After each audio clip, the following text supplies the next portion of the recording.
en ons gaan dan ons openingslied gaan ons maar net weer oorslaan en dadelik begin lees vanuit die woord. Vanaand lees ons 1 Petrus 4. 1 Petrus 4 van vers 11.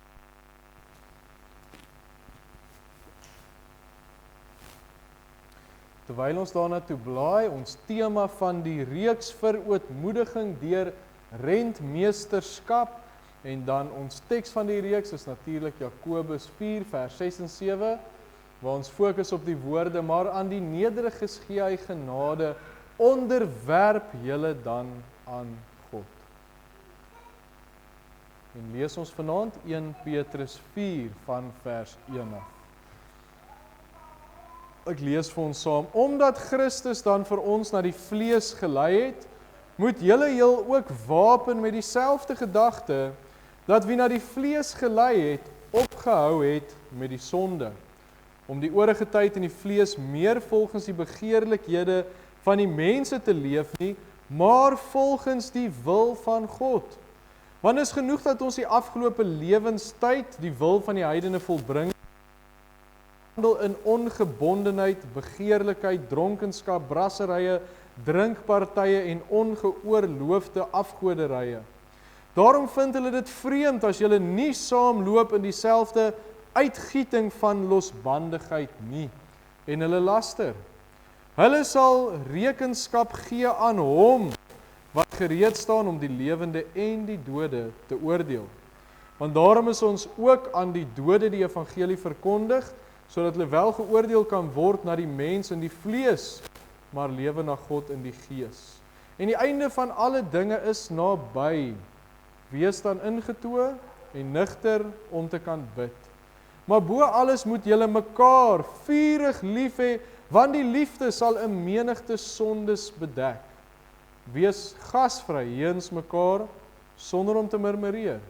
Na mate elkeen 'n genadegawe ontvang het, moet julle mekaar daarmee dien, soos goeie bedienaars van die veelvuldige genade van God.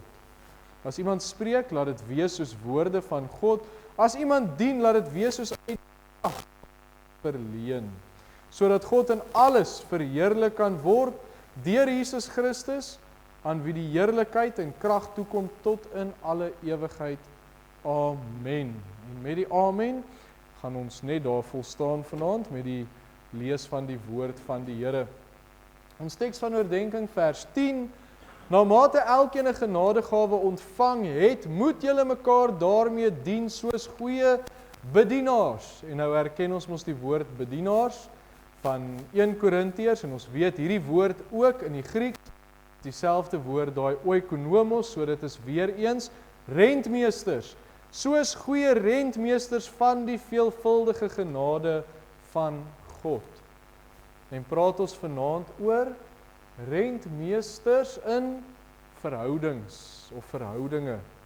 So ons beweeg vanaand weg van Paulus af en ons kyk nou na wat het Petrus geskryf oor dieselfde gedagte. Ek het vir u gesê hy gebruik dieselfde woord oikonomos en praat hy dan oor rentmeesterskap. Nou ons Afrikaanse Bybel, as ons nou daar kyk, is daar nie 'n opskrif vir hierdie gedeelte nie, maar die opskrif is so entjie voor dit, daar by hoofstuk 3 vers 8, en hy sê broederliefde, geduld en verdrukking. Maar dan as 'n mens kyk na die Engelse Bybel, die King James Version nou spesifiek, dan is daar 'n opskrif by die gedeelte wat ons gelees het, 1 Petrus 4 vers 1 tot 11, en daai opskrif is Stewards of God's Grace, rentmeesters van God se genade. So rentmeesterskap, dit kom weer na vore. Pas so mooi in by ons tema van die week. En dan 1 Petrus 4 vers 10, ons teks van oordenking wat sê, na mate elkeen 'n genadegawe ontvang het, dit het ons gisteraand oor gepraat, ons is rentmeesters van ons genadegawes, talente, sterkpunte, maar dan gaan die vers aan, ons lees verder, moet julle mekaar daarmee dien, so hy bring verhoudings in, hy sê, ons moet mekaar dien, en dan uiteindelik, soos goeie bedienaars, oikonomos, oikos wat huis beteken, nemos wat te bestuur beteken, rentmeesters, van die veelvuldige genade van God. So Petrus kom koppel rentmeesterskap en verhoudings aan mekaar. En dit leer vir ons, in jou verhoudings is jy 'n rentmeester. En in 'n mens se verhoudings moet die Here Jesus verheerlik word. 1 Petrus 4 vers 10 wys dit mos vir ons. Hy sê vir ons, soos goeie bedienaars van die veelvuldige genade van God. In 'n mens se verhoudings kry jy die geleentheid om jou genadegawes te kyk. Jy kry die geleentheid om ander te dien, om God se genade uit te leef en uiteindelik om 'n goeie rentmeester te wees. So nou kom sit ons vanaand by ons lys, die aspekte wat ons het, waarin ons goeie rentmeesters vir die Here kan wees. Ons het nou al hanteer wat rentmeesterskap in die algemeen is. Ons het gekyk na rentmeesters van die evangelie, die verborgene van God, verborgenhede. Ons het gisterand gekyk na rentmeesters van talente, sterkpunte, genadegawes en vanaand verhoudings. Nou moet ek sommer heel aan die begin sê, verhoudings kan 'n baie breë veld wees. Ek sê vir Saskia terwyl ek voorberei, hierdie boodskap het gegaan van hoe gaan ek 'n hele diens praat oor verhoudings tot waar gaan ek sny, want daar's te veel goed om te sê en te min tyd. So daar's so 'n breë spektrum van verhoudings waaroor 'n mens kan gesels. Soos, ek gaan net so 'n paar noem, ons verhouding met die Here, ons verhouding met onsself, ons verhouding in ons huwelik, ons verhouding met ons kinders, of ons kinders nou klein is of al groot volwassenes is, ons verhouding met die kerk van Christus en ons verhouding met mense na buite, of wat die Bybel dan heidene noem. En daai verhoudings kan ons elkeen vat en Bybels kan ons daarna gaan kyk. Maar die gedagte wat deurkom is, elke verhouding wat ons het, elke koneksie wat ons het, al sien mense dit nie altyd so raak nie, kan ons die Here in verheerlik. Verwag hy dat ons hom daarin verheerlik, al wat ek nou opgenoem het, die verhoudings. 1 Petrus 4 vers 11 sê, as iemand spreek, laat dit wees soos woorde van God, as iemand dien, laat dit wees soos uit die krag wat God leen, sodat God in alles verheerlik kan word, deur Jesus Christus, aan wie die heerlikheid en krag toekom in alle ewigheid. Ons het in hierdie week ook gepraat so ver oor hoe 'n mens dien, dat dit ook belangrik is in die gesindheid. En hier sê hy so, ook, as iemand dien, laat dit wees soos uit die krag wat God verleen. Maar dan die verheerlik. Die Here verwag dat ons goeie, getroue rentmeesters sal wees in ons verhoudings, soos wat Petrus nou vir ons uitlig. Nou as gevolg gaan ek nie al daardie verhoudings wat ek genoem het nie, ek dink ek het 6 of 7 opgenoem, gaan ons nie almal hanteer nie, maar ons gaan net oor 3 praat. Ons gaan praat oor ons verhouding met God, ons verhouding met ons eggenoot in die huwelik, en dan ons verhouding met die kerk van Christus of die gemeente. As jy nou mense was met 'n klomp klein kindertjies, dan sou ek nou miskien die kinders ook ingesluit het, maar ons gaan dit nou vanaand oorslaan. So ons gaan hierdie 3 hanteer, maar ek gaan ook vanaand net ons struktuur so 'n bietjie anders hanteer. Ons gaan na die 3 verhoudinge kyk, en dan gaan ek na die eerste 2 gedagtes, wat ons nou so met die loop van die tyd het hanteer het, gaan ek onder elkeen hanteer, so dat wie dit aan ons toevertrou het, en die feit dat ons moet dit bestuur, getrou wees, en dan aan die einde, dan sal ek praat oor die verantwoording wat 'n mens moet doen. So ons hanteer hom net so bietjie anders, maar nog steeds daai 3 gedagtes van rentmeesterskap. So kom ons gaan kyk, hoe kan ons in ons verhoudings goeie rentmeesters wees, verootmoedig voor die Here. Ons begin eerstens met ons verhouding met God. En dan die een wat dit toevertrou, 2 Korintiërs, ek sien ek het hom nie op die skyfie verander nie, 2 Korintiërs 5 vers 17 en 18, daarom, as iemand in Christus is hy 'n nuwe skepsel. Die ou dinge het verbygegaan, kyk, dit het alles nuut geword, en dan die kern wat ons nou vanaand na kyk en sê, en dit alles is uit God. Die feit dat iemand 'n nuwe skepsel is, die feit dat die ou dinge verbygegaan het, alles nuut geword het, die vers sê, en dit alles is uit God, wat ons met homself versoen het, deur Jesus Christus, en ons die bediening van die versoening gegee het. Dis mos nou die gedagte wat ons elke keer mee begin.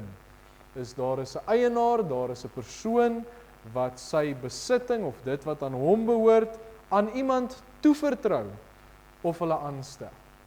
Nou hierdie iemand is so ver elke keer nog die Here gewees, en so is die Here die een wat aanstel as dit by ons verhouding met hom kom. Nou hoekom sê ek so? Die Bybel sê duidelik vir ons in Romeine 3 vers 11, niemand wat verstandig is nie, daar is niemand wat God soek nie. So dit kom nie van die mens af nie, maar toe reik die Here uit na die mensdom. En hy het sy enigste seun gegee, en saam met dit die kans dat enige een gered kan word. 1 Timoteus 2 vers 4. Want is goed en aangenaam voor God ons verlosser wat wil hê dat alle mense gered word en tot kennis van die waarheid kom. Om myself net vinnig onderbreek. Ek het nou al hiervan einde laas jaar af gesê, daar is verse wat kinders van die Here moet ken, soos 1 Johannes 5 vers 7 en Psalm 50 vers 15. Nou hierdie is een van hulle. 1 Timoteus 2 vers 3 en 4 is eintlik maklik. 1, 2, 3, 4. 1 Timoteus 2 vers 3 en 4. Want dit sê die Here wil hê almal moet gered word. Dit is wat die Here se wil is. Wanneer iemand dan die Here aanneem, dan word hulle gered. Dan is dit soos 'n dooie wat uit die dood uit opstaan, opgewek is en lewend word. Efesiërs 2 vers 1.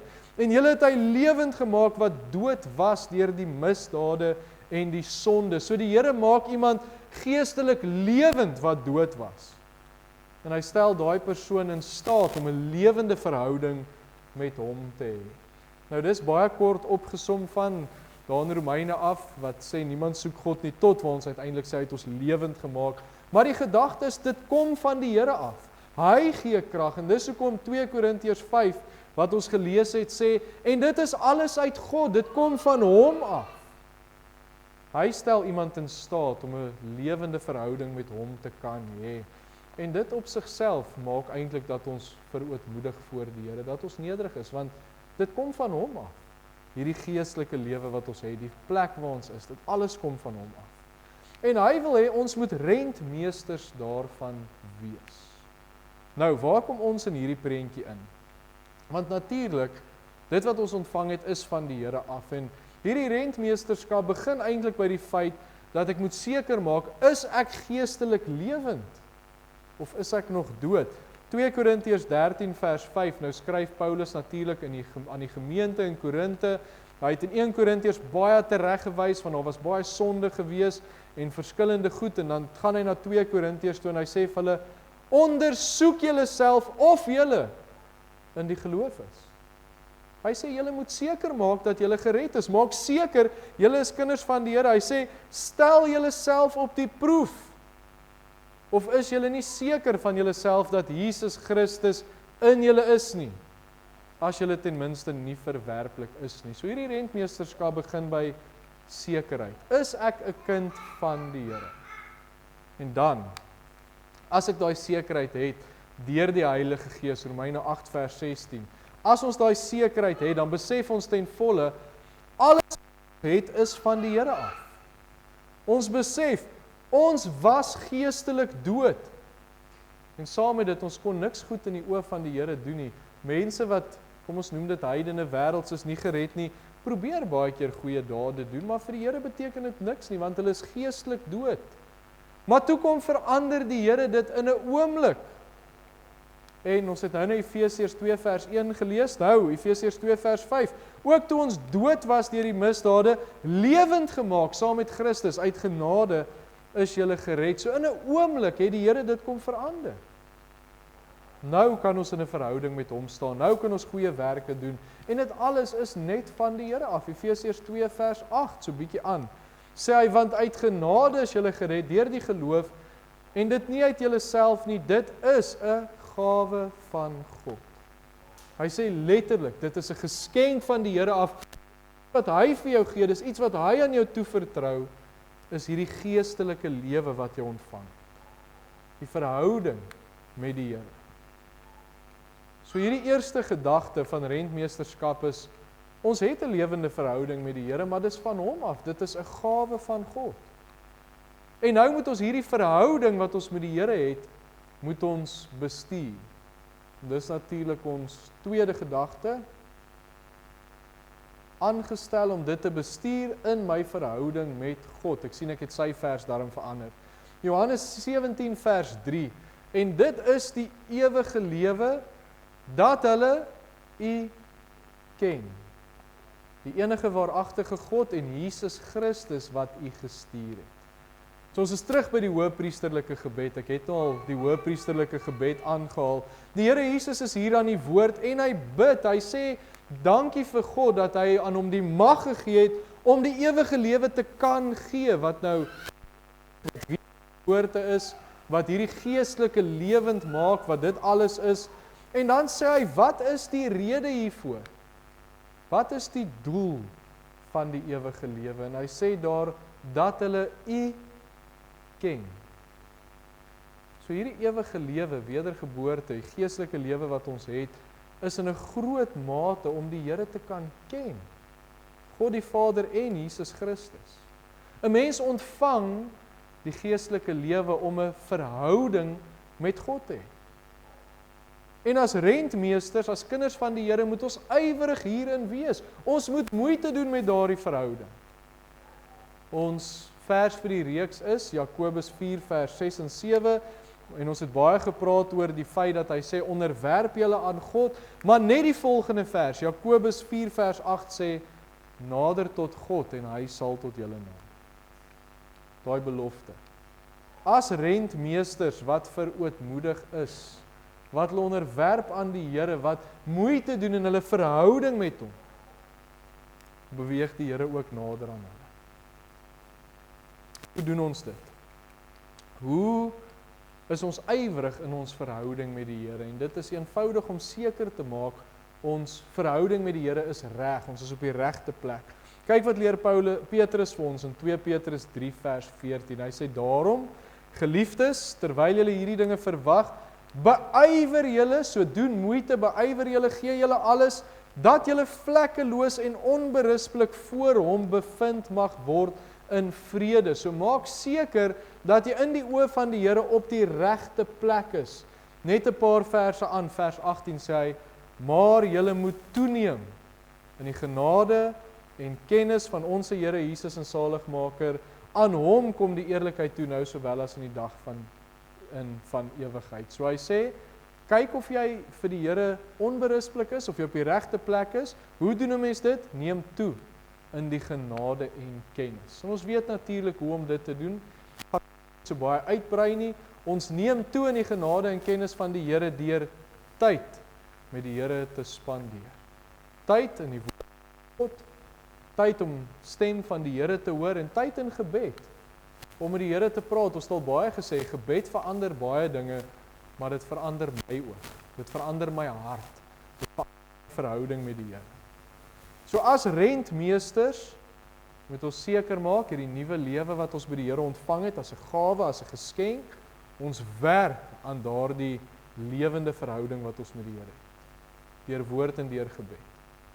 So rentmeesterskap kom ook neer op lees jou Bybel, bid elke dag. 'n Mooi liedjie wat die kinders so gereeld sing. Want ek het 'n verhouding met die Here waarvan ek 'n rentmeester is. Dan die volgende gedagte, die volgende hoofpunt, as ek dit so kan sê, is in my verhouding met my eggenoot.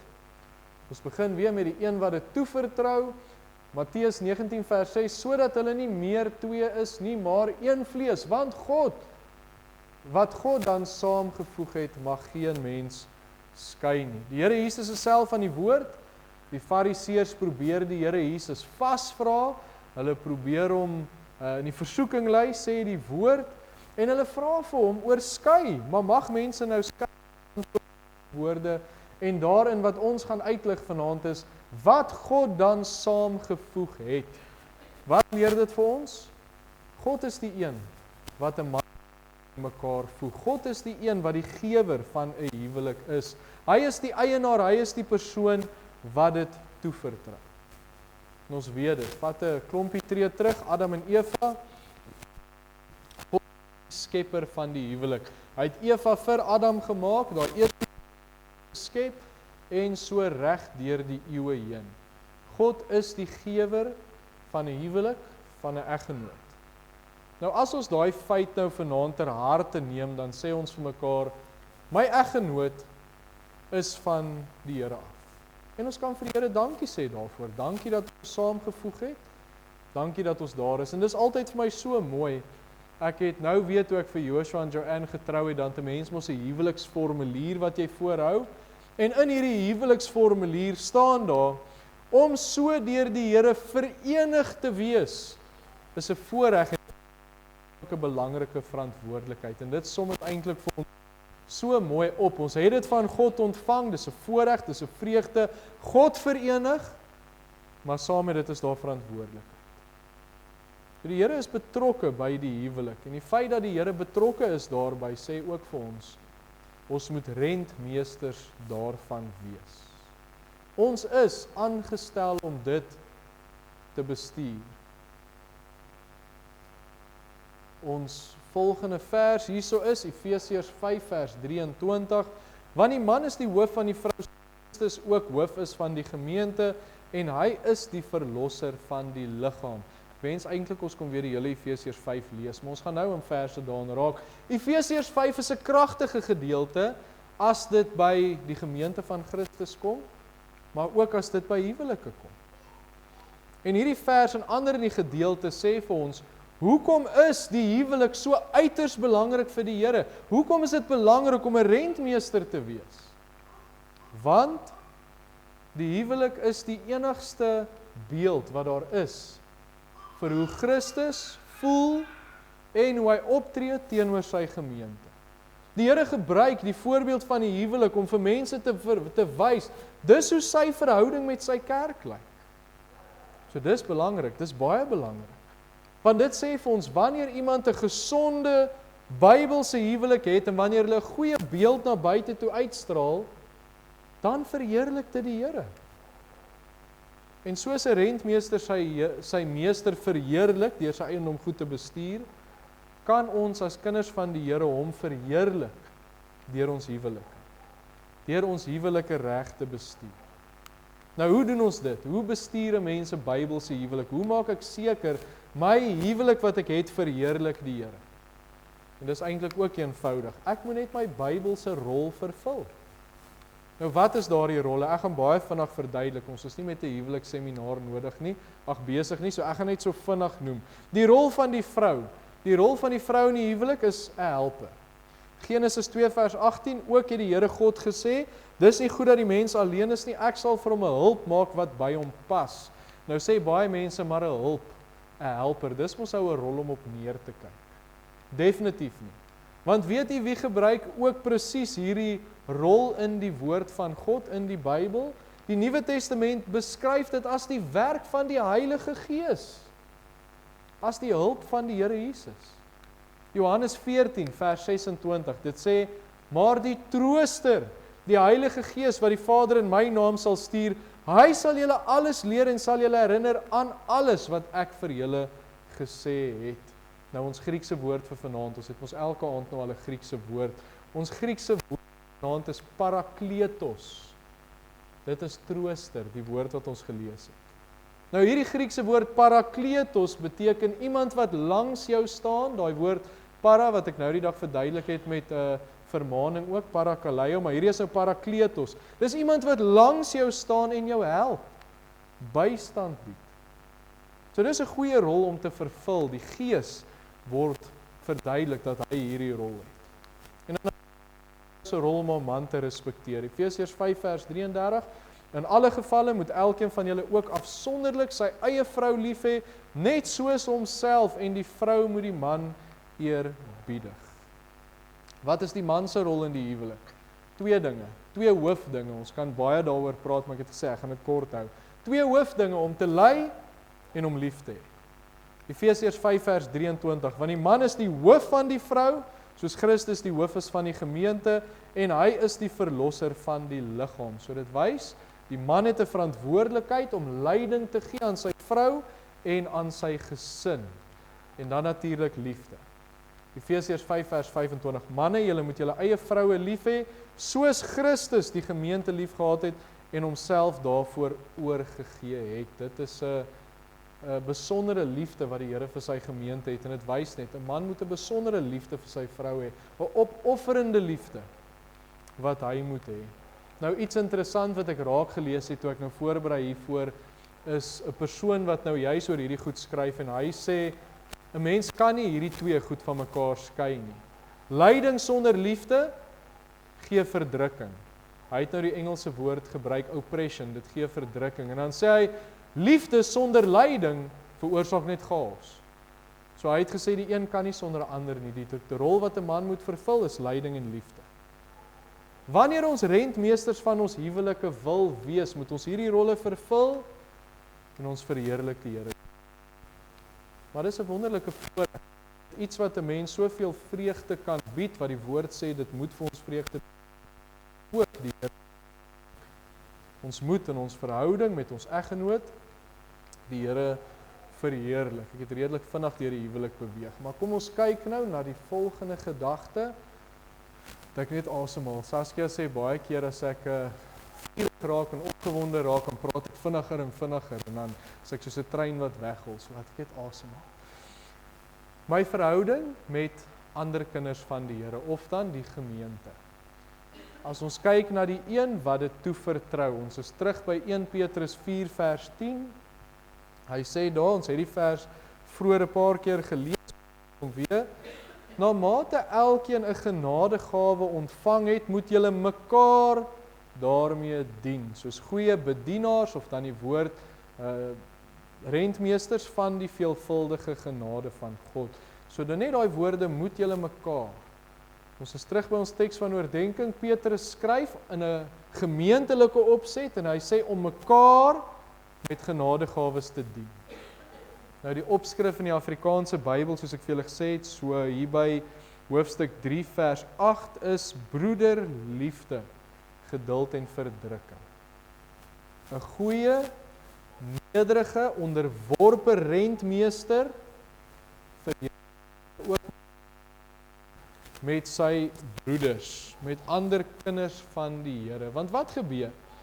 As iemand gered word, hulle ontvang die nuwe lewe, hulle word geestelik lewend gemaak, dan word hulle ook deel van 'n geestelike familie. Ons noem dit baie keer die onsigbare kerk van Christus, want dit is nie 'n kerkgebou wat jy kan sien nie, dit is alle kinders van die Here. Die Nuwe Testament, ek het al vir in die verlede verduidelik, was dit baie belangrik geweest. As jy sê ek is 'n Christen, dan word jy uitgeworpene, jou familie is nie meer daar nie, baie mense het hulle werk verloor. En hulle het dan as kinders van die Here daai geestelike familie geword. Hulle het mekaar ondersteun, hulle het mekaar se laste gedra, hulle het gehelp waar nodig is, en hulle vorm deel van hierdie groep mense. Nou kom die Bybel en hy gee mense, hy sê hulle is nou deel van die liggaam. Romeine 12 vers 4 en 5. Want soos ons in een liggaam baie lede het, en die lede nie almal dieselfde werking het nie, so is ons almal saam een liggaam in Christus, en elkeen afsonderlik lede van mekaar. So hoor hoekom sê die Bybel, hy konnekteer ons aan die Here Jesus, die hoof van die liggaam, ons is die liggaam van Christus, maar dan sê hy, afsonderlik lede van mekaar, hy kom konnekteer kinders van die Here aan mekaar. En dis wat die Here doen, dis wat hy gee, wat hy toevertrou, hy maak jou deel van die liggaam van Christus. So ons kan vanaand sê, die Here het hier vir ons 'n geestelike familie gegee. As ons hierso rondkyk en ons kyk vir mekaar, en oom Albert en Tannie Hanna en oom Giel en Tannie Isabel en oom Melt hulle en Tannie Jenny hulle, nou moet ek almal noem, anders gaan ek iemand amper uitlaat. Maar dan is hierdie is ons geestelike familie, ons kan vir mekaar sê, maar kyk wie het die Here vir ons gegee. Hy het vir ons hier geestelike familie gegee. En die een ding wat ons ook weet is, ons kan nie godsdiens op ons eie doen nie. Ek weet, baie mense probeer vandag en hulle onttrek en hulle gaan hou godsdiens by die huis en hulle vorm nie deel nie in huiskerkies en die goed, maar die woord is duidelik daaroor, ons is deel van die liggaam van Christus. En die liggaam van Christus se doel, dis wat 'n rentmeester se doel natuurlik is om die Here te verheerlik. Efesiërs 4 vers 16, uit wie die hele liggaam goed saamgevoeg en saam verbind deur die ondersteuning wat elke lid gee volgens die werking van elke afsonderlike deel in sy mate, die groei van die liggaam bevorder vir sy eie opbouing in liefde. Dit verheerlik die Here, hy het ons saamgevoeg, ons beteken iets vir hom. Maar wat doen ons met dit wat die Here vir ons gegee het? Hoe bestuur ons dit? En dit bring ons by ons volgende gedagte. In my verhouding met die gemeente is ek ook aangestel om dit te bestuur. Ons hou by 1 Petrus 4 vers 10. Na mate elkeen 'n genadegawe ontvang het, moet julle mekaar daarmee dien. Soos goeie rentmeesters van die veelvuldige genade van God. So dien. Dis 'n aktiewe proses. Dit vereis iets van my. Dat ek dien en daardeur die genade van God gewys word. Maar hoe bestuur ons dit? Dink net bietjie aan wat sê die Nuwe Testament vir ons. So hier waar ons gelees het al klaar, sê die skrif baie daaroor wat hy praat van mekaar vurig lief hê, want die liefde sal 'n menige sondes bedek, wat natuurlik beteken wanneer daar liefde in 'n gemeente is, dan sal daar nie sonde gepleeg word nie. Ek het al gehoor mense misbruik die vers en sê maar hulle is lief vir mekaar, hulle mag maar sonde pleeg, maar dis nie wat die vers sê nie. Dan sê hy ook wees gasvry jeens mekaar sonder om te murmureer, die manier wat 'n mens dit doen, sonder om te murmureer. Na mate elkeen 'n genadegawe ontvang het, moet julle mekaar daarmee dien. Dan blaai ons, jy kan weer saam met my blaai, na Filippense 2 toe.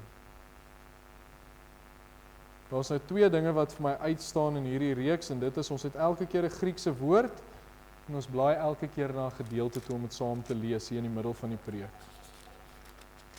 Filippense 2 van vers 1 tot vers 5. As daar nou een gedeelte is wat nou verduidelik hoe dit in 'n gemeente opset moet lyk en hoe mense verhouding met mekaar moet lyk, is dit nou hierdie een. Filippense 2 vers 1 tot 5. As daar dan enige troos in Christus is, as daar enige vertroosting, liefde, as daar enige gemeenskap van die Gees, as daar enige innige tederheid en ontferming is. So Paulus gebruik nou hierdie goed om te sê, maar dit moet so wees, sê hy. Maak dan my blydskap volkome deur eensgesind te wees. Dieselfde liefde te hê, een van siel, een van sin.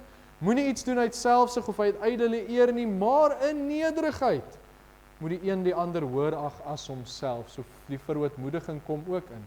Dit vat dat ek myself moet verneder in nederigheid. Dan vers 4, julle moet nie elkeen na sy eie belange omsien nie, maar elkeen ook na die ander sin.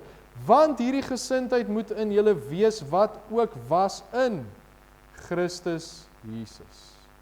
So wonderlik. En dan net vers 14, ek wil vers 14 ook lees. Doen alles sonder murmurering en teespraak. So hy sê, hoe bestuur 'n mens jou verhouding met die gemeente? En dan verduidelik hy, in eensgesindheid, met liefde. Daai laaste een, moenie murmureer nie. Dan kan julle ook saam met my blaai, net die volgende boek, Kolossense 3 vanaf vers 8. Dis net so bladsy of 2 aan, dan is ons by Kolossense 3 vanaf vers 8.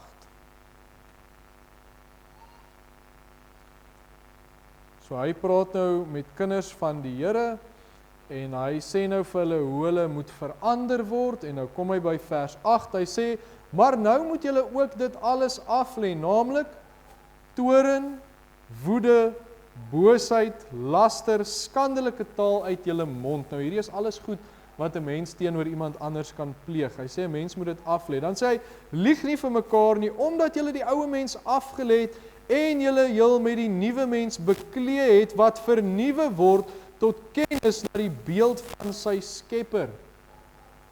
Tot kennis van sy Skepper. Waar daar nie Griek en Jood, besnede en onbesnede, barbaar, skits, vryman is nie, maar Christus is en in almal.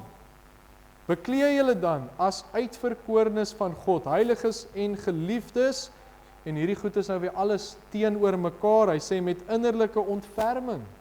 Ontferming teenoor mekaar, goedertierenheid, nederigheid, sagmoedigheid, lankmoedigheid, verdra mekaar, vergewe mekaar as die een teen die ander 'n klag het, soos Christus julle vergeef het, so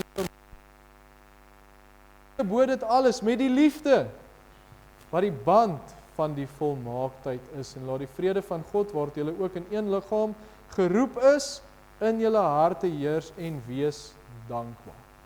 So hy sê weer vir ons, hoe bestuur ons dit?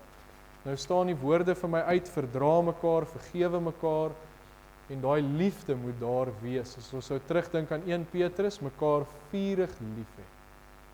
Dis hoe ons verhouding uitleef as gemeente, as kinders van die Here. Ons is rentmeesters, ons kan weer vir mekaar sê, hierdie gemeente is wat die Here vir ons gegee het. Hoe tree ons op teenoor die kinders van die broeder?